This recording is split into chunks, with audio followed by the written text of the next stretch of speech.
So today we're going to talk about Henry Lee Lucas. If any of you recognise his name, he's an infamous serial killer from the 1960s to 1983 is supposedly when he committed his crimes. And if you know Henry Lee Lucas, you know that he's a pathological liar.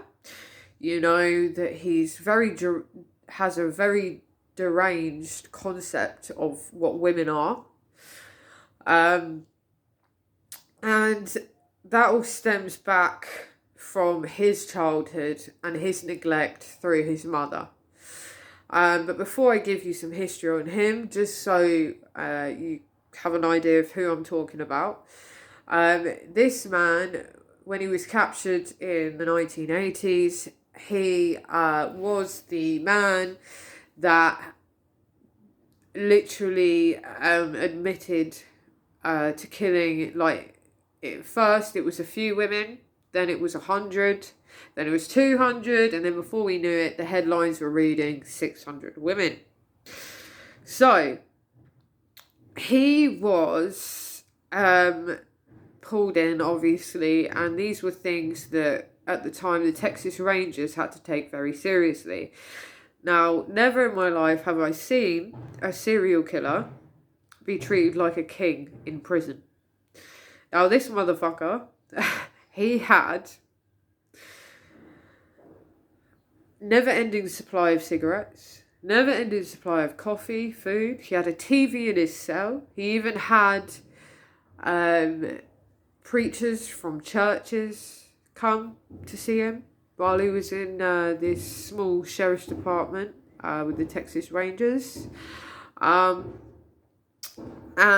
he was so fascinating that there was a crew from Japan that, you know, had flown all the way over from Japan to film him. And you can see these videos, they are available for you to watch, of him when he starts to tell you of his crimes, who he killed, where he killed, what they looked like, and so on and so forth. And obviously these Texas Rangers at the time, they bit off a lot more than they could chew. And they had had the world fooled into thinking that they actually had this man under control. So, you know, like I say, he had admitted to 600 women. And so what they would have him do, because this was, you know, a lot more than really these 3 to 4 Texas Rangers could handle. But I know obviously today, in comparison to what they had, you know, they were working with very little. So they had to take everything that he told them at face value. So with him, you know, he, like I say, he was being filmed while this is happening, while he's telling you. And what he began to do with these Texas Rangers is to say where he went. So he would draw a picture, then with the graphic details of what he did to them and where they were and that kind of thing. So, again, like I say, the Texas Rangers were way in over their heads, and they thought that they had this man under control, but the truth of the matter is they didn't. And what they needed to do was to actually bring in a more professional aspect to deal with his kind of jargon, if you will, his bullshit.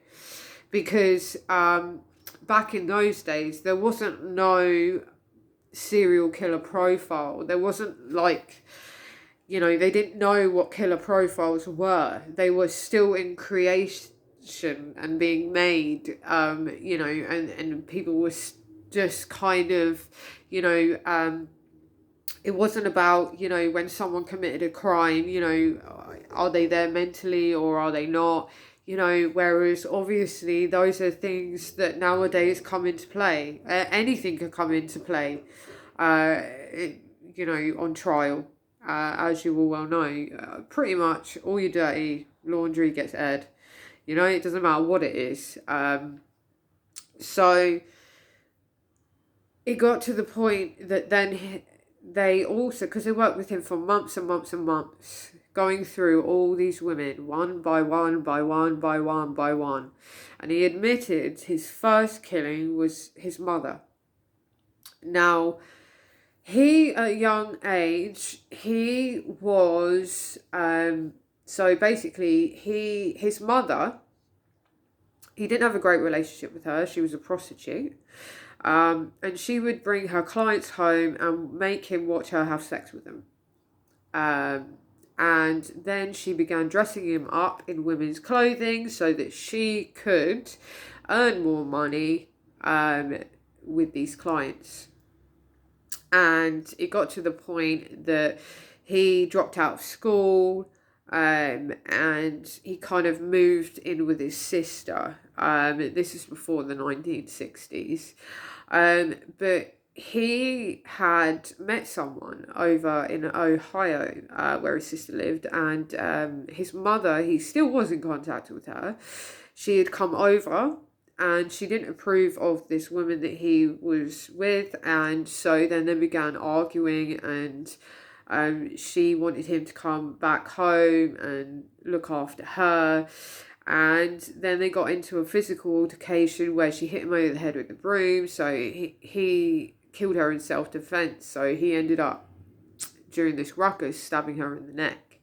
And at the time, he says that, he just remembers, looking down, and she's on the floor in a puddle of her own blood, and he ran out literally and just left her. And his sister had come home, found his mum, and called an ambulance, but the ambulance didn't get there in time. She had a heart attack before they got there, so she died. So they did convict him of, when this did come out later, they convicted him 10 years for that death, for his mother's death. So that's what happened with his mother. So that's when he began to see women in a very deranged way, if you will. And I think, to be quite honest with you, it would be understandable to feel that way to an extent if your mother is doing those things to you.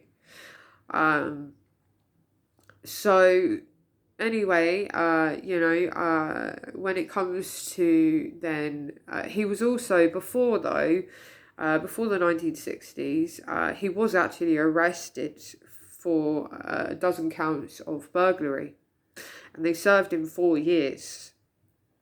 And he escaped in 2 years, and then he was captured 3 days later, only to serve another 2 years and be released in 1959, to which they released him because of prison overcrowding, which just shows you even the system back then was a little fucked.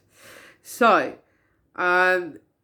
he already had that under his belt, and that's how they come to capture him, because he then admitted that he had killed women, however many women.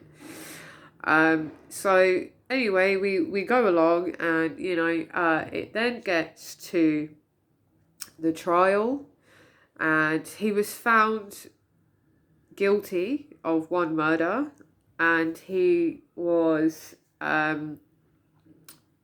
then on there were 8 counts that they basically let him off on. There wasn't, I don't think, enough evidence for them to officially say that he was guilty, but for what he did give them in that trial as well. So these Texas Rangers were obviously there during his trial, and when it come to kind of Henry Lucas having his word being said, he actually turned around in the trial and said, actually, I was made to make these confessions. These were false confessions. I was pressured into it by these 4 Texas Rangers. And so everybody's a little like, wow, okay, obviously these Texas Rangers, like I say, they're way too big for their boots. and they thought that they had everything under control. So, you know, when they finally gotten into the courtroom and his trial begun, you know, he then started spewing out all this crap.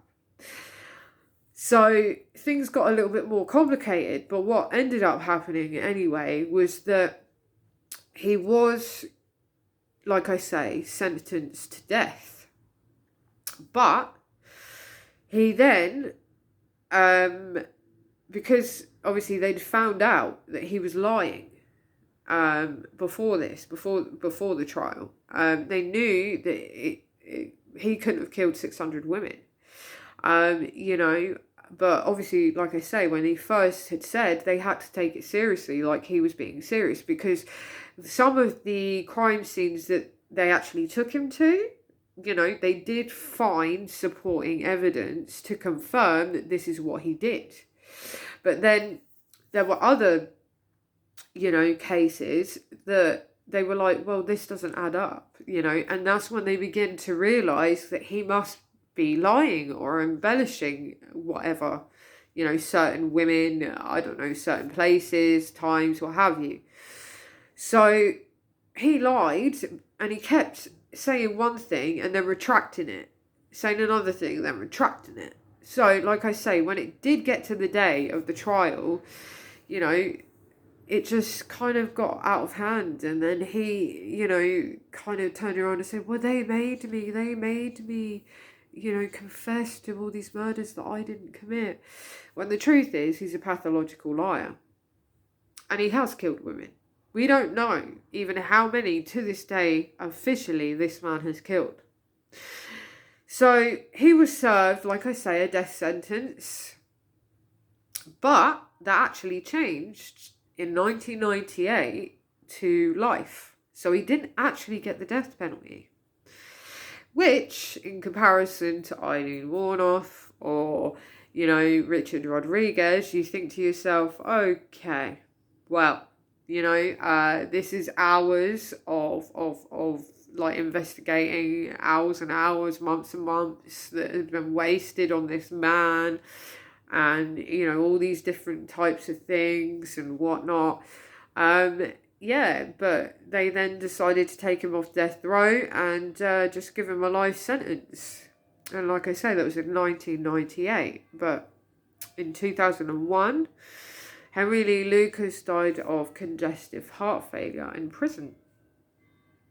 So, again, I want to say, yeah, it doesn't make any sense, kind of how they ruled, you know, the term that he would be served, you know, so it just, there were a lot of things that came out afterwards, you know, these Texas Rangers that were with him, they had to be investigated because, you know, it did become a big thing at the time in the 1980s, you know, like, can we actually trust these Texas Rangers' words, really? Because, like I say, they acted like they could handle all of this, but the truth is, you know, if someone walks in anywhere today across the world and says, I've killed 600 women or people, whatever, you know, it's going to be taken seriously. It really is going to be taken seriously. And don't get me wrong, that's what they tried to do. But at the same time, the way they did it was weird. You know, there's footage of him in a room, like I say, being also filmed still by this Japanese crew, with these Texas Rangers around a table. He's just sitting there smoking, coffee, everything. Just chilling there, lying back, like, yeah, okay, so this girl, I drove all the way to here, I did this, picked her up, did this to her, you know, did this, and it, you know, it just seemed like a really weird situation, you know what I mean? You're talking about killing people and everyone's sitting around the table almost having a joke. It was just a bit odd, really. So, you know, when his trial happened and after his trial, the aftermath for these Texas Rangers had to be questioned. Their whole kind of investigative skills and everything, you know, had to be questioned. And like I say, what they really should have done is they should have had others come in to help them solve these cases, to actually, you know, get an idea of whether this man was actually capable of doing this and whether it was a fact or not. So bearing that in mind, you know, like I say, this man was something else. He was a pathological liar.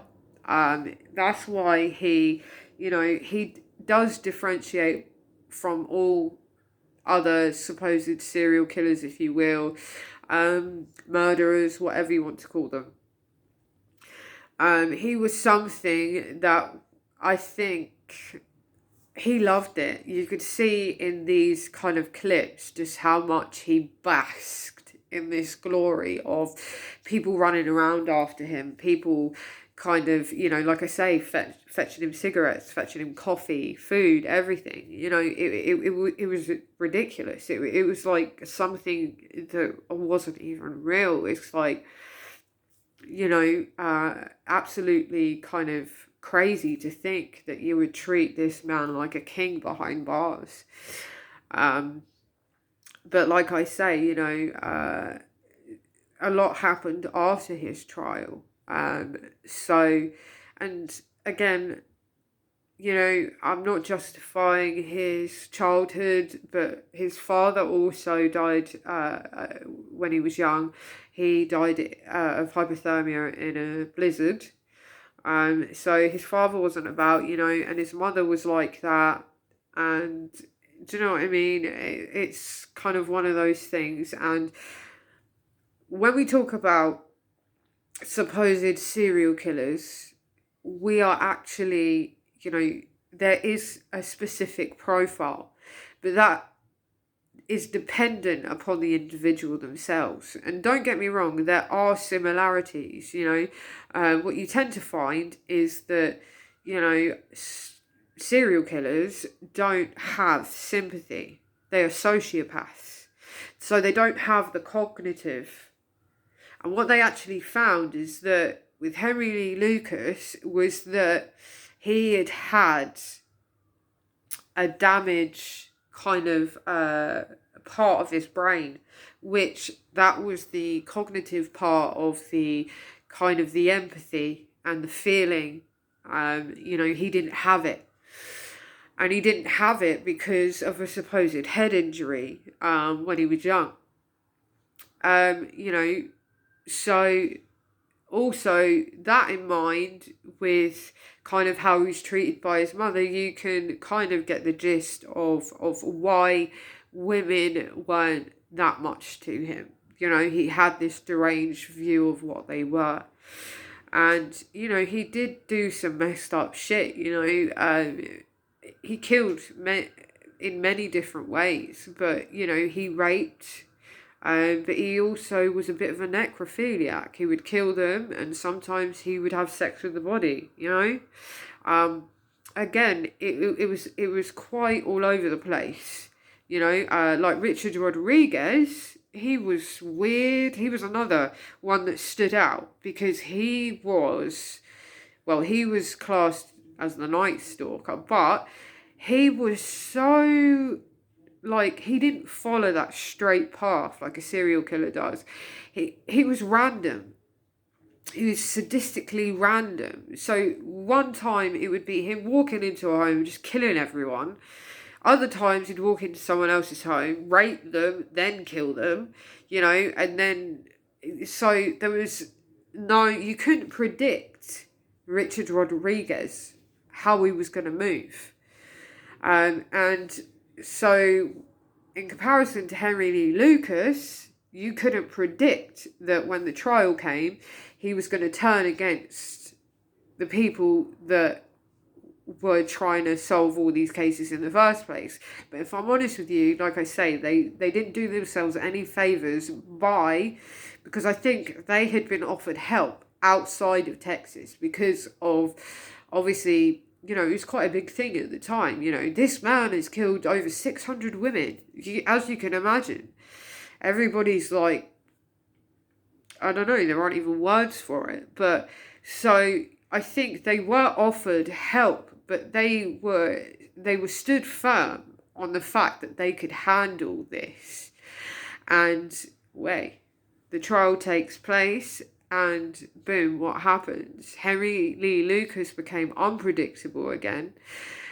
And like I say, he's a pathological liar. So he had sat there and said, well, they had forced me into these false confessions.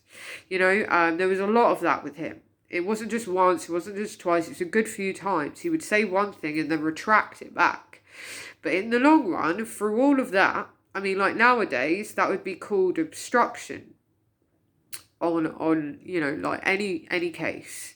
It'd be tampering with evidence, and you can get put away for that alone, you know. But they, back in that day, they wouldn't have charged him with stuff like that.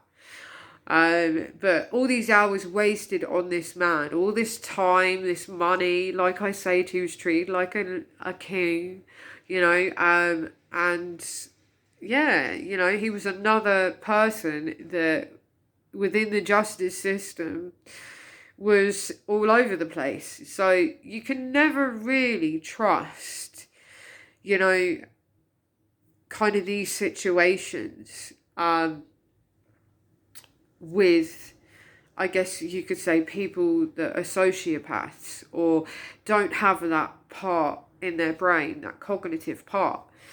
You know, some just don't have that empathy. They don't have that, you know, most of us will have immediately if something happens, you know. But a lot of things can be misconstrued, and you know, he did what he did. At the end of the day, he did kill women. He killed a good few of them, but they just couldn't get enough out of Henry Lee Lucas to actually find out who officially he killed and who he didn't actually kill. Because like I said, I mean, they only come to find out that he began lying about it because there were certain things that they'd go to certain places and the details would match up. And they'd be like, well, this doesn't make any sense. He said that he killed this person here, their body's there, but no. You know, they'd come up and they'd be like, well, what's going on? And, you know, so it became that. And so, like I say, in the trial it came out, and then, you know, after it, they were investigated as to whether they could do their jobs or not, or whether they had treated it like it was serious enough. Because potentially, if someone these days was to do exactly what he did back then now, we'd be put away for that shit. Whether we committed murder or not, we would be put away for that shit. Flat out. Because that would, like I say, that would be an obstruction to justice. It'd be wasting police time, money, all of that. As we all know, apparently the world's money, money, money. So, yeah, there was a fight with his justice system. So he was fascinating to me. And, you know, it's another prime example of nature versus nurture. There's always that question, especially with these supposed serial killers. You find, generally speaking, that there's always a reason behind the way they act, the things they do, the way they feel, think, what they see, you know, because it's quite simple. Really, you know, everybody is different. And, you know, as much as we are all the same species, you know, we all have emotions, but each of us are different with these emotions, which makes us individual. And Henry Lee Lucas, I think, he lavished in the attention. And like I say, you can catch the footage of this. And he did, he's just sitting there all cushy, you know, like laid back, sitting there smoking, having a cup of coffee, you know, fucking 3 meals a day, good meals, TV in his cell, you know, and like I say, this went on a good while. But, you know, it just was another thing where he's killed others and they're never going to be solved. And now, obviously, I know they changed his sentence, like I said, and obviously he passed away in 2001 of congestive heart failure, and he was 65. So, you know, it's one of those things. So generally speaking, this man served only like 15 years, you know, for these crimes that he committed. And again, I think that major question is, what is different about him that they took away his death penalty, for example? What was different enough for them to just give him a life sentence after all of the fucking around, after all of the lying, after all the crap and bullshit, and, you know, the dramas of the Texas Rangers and the investigations then, and so on and so forth, you know, because now when people talk about Henry Lee Lucas and those Texas Rangers that did deal with him and his cases, you know, even today, you know, they're looked at like they cannot do their jobs, because it was a major fuck up. And it just shows you, you know, what can happen when you get ahead of yourself. And that's why it's good to know facts. And that's why, you know, a fact is a fact. You know, a lot of people sometimes don't realise that an opinion is not a fact. It's an opinion, it's not a fact. And generally, these are the facts of Henry Lee Lucas, and how his mind worked. You know, so again, an abusive childhood, which then led to an abusive relationship with his mother, which she was the first woman he killed. And to be honest with you, you know, it's very heartbreaking when, you know, there is that deranged weirdness with something like that. You know, when you're a child and you see your mum do stuff like that, or your father, whatever, you know, and like I say, there's a reason for why people behave the way they do. And, you know, at the end of it, there are people that are just accused of things and get sent down and they're innocent. And this man, as much as he kept them on their toes, this man deserved to suffer a little bit more than he did. Because honestly, just check out the footage. He may as well have had that crown sat and placed on his head around that table, because that's exactly how they treated him. He owned the throne. So again, so there's a little short history of Henry Lee Lucas, and just another prime example of how the justice system does not work. And there we have it. Any questions, just give me a message and I'll answer them.